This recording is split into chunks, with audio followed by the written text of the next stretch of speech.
Hey guys, Steven here, Fanatic Perspective. So we're going to jump into some Cowboys Seahawks playoff prep today. Before I get that going, please remember to follow us on all social media platforms. We'll have that in the description box below. We're really appreciative of everyone who has shown us love and subscribing to the channel. Now we need folks to jump on social media as well. Helps us push out the brand, helps us spread messaging to everyone. Just another way for me and some of the other folks that I work with to connect with you guys talking about our beloved teams. And today we're touching on the Dallas Cowboys. Huge game for us. Huge game for Jason Garrett. Huge game for Dak Prescott. I know all these debate shows throughout the week, they act like the entire game falls squarely on Dak's shoulders, as if no one else is on this football team, as if this defense hasn't been rock solid all year, as if we don't have Ezekiel Elliott. I know it all falls on Dak Prescott. Hey, we have a head coach that has one playoff victory so far. There is pressure on Jason Garrett to deliver on Saturday. There is pressure on Scott Linehan, who could potentially be coaching for his job. Yes, we won the division. Yes, we went 10-6. Yes, we righted the ship 3-5 after the acquisition of one Amari Cooper. All that being said, this team, recent history, has struggled against Seattle. Going back to last year, the debacle that occurred when Ezekiel Elliott came back the day Christmas Eve. I was in person for that game. What occurred earlier this season, facing Earl Thomas when he was healthy, them turning us over 3 times in Seattle, us only putting 13 points on the board, and really not being competitive, in the second part of that game, even though we got a really good effort from our defense. If you go back and watch that tape and saw some of the things we were able to do, Seattle is the number 1 rushing attack in the NFL.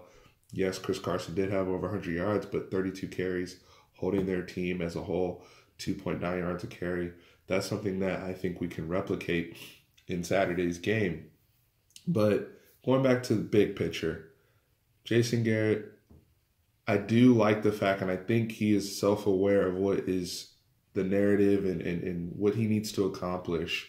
If you look at how he handled the end of the regular season this year, with us playing, reluctantly playing everyone and people not being on board with that, but he did that because in previous time when he was in this position, he elected to go at rest, and he believes rest came into play.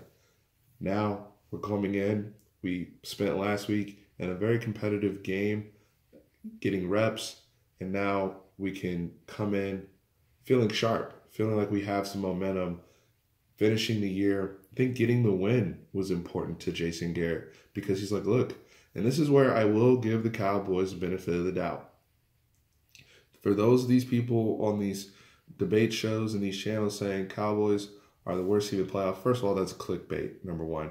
Number 2, to suggest we're the worst team in the playoffs, but yet we won our division over a team that's also in the playoffs that we beat twice, and we've won 7 out of our last 8 games, but you guys only focus on the one game when we got shut out, when we literally were just out of gas, is what it is.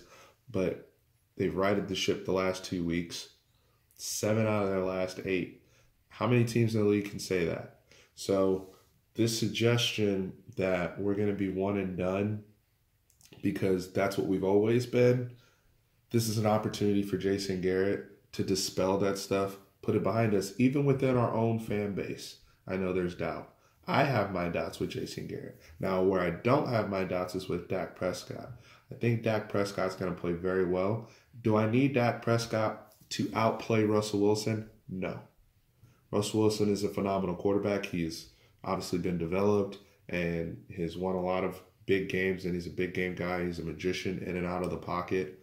But Russell Wilson's going to have his hands full dealing with our defense. What I need Dak to do is take care of the football and use his legs and his playmaking ability when called upon. Do we need him to drop back 45, 50 times? If we're in that situation, then A, the defense has failed, and B, it's not going to be a great situation for us. Now, with that being said, Dak just has to be on time on third down, like I just mentioned. avoiding those crappy sacks he's been taking where he almost seems to be magnetized into pressure and whatnot. But what we did get to see last week was when we kind of got to spread things out and let him kind of, win the game and really trust him. He was able to make a lot of great plays with his feet and be decisive. The throw he makes to Cole Beasley, the game-winning throw where he reverse pivots and just, does it decisively using his legs, throwing on the run. He's very gifted throwing on the run. The throw he made last week on the move to Allen Hurns. That's what Dak Prescott can do, and that's where my frustration has come in with his coaching staff not allowing him to be a true dual threat quarterback. Too many times we're just asking him to stand like he's Tom Brady in the pocket and dissect the defense. I don't always think that's the right thing to do. We will see some zone read stuff installed this week that we haven't seen throughout this season. That's fine. I hope it's sprinkled in and throws a wrench in there, just like the Tavon Austin stuff needs to be sprinkled in. All hands on deck at this point. But what I also want to see from Dak is when things are breaking down or guys aren't initially open, don't be afraid to tuck and run. Use your legs, man. I think that's also what gets him going. I think when Dak has those opportunities to get those, big runs and he's able to run in a touchdown, we saw it in the Tampa Bay game as well, gets him going just from galvanizing him. Another guy we got to get going, Amari Cooper. Big drop-off from him at the end of the season. Let's get him re-engaged early. I think us getting a lead in this football game, whether we're up 7-0, 10-0, I think that's going to be really, really important.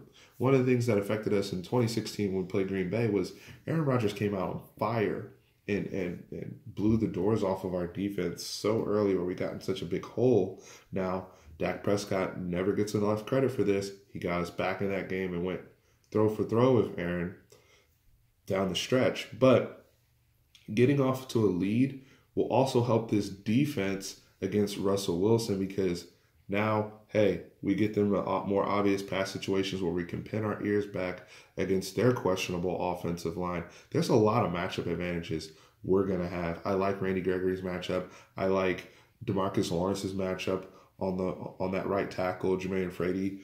I like, the way I like Chris Richard against what these Seattle wide receivers want to do. And these Seattle wide receivers are as competitive as a bunch we're going to see all year in terms of fighting for the football and how they move with Russell's movement. They're very, very good at that.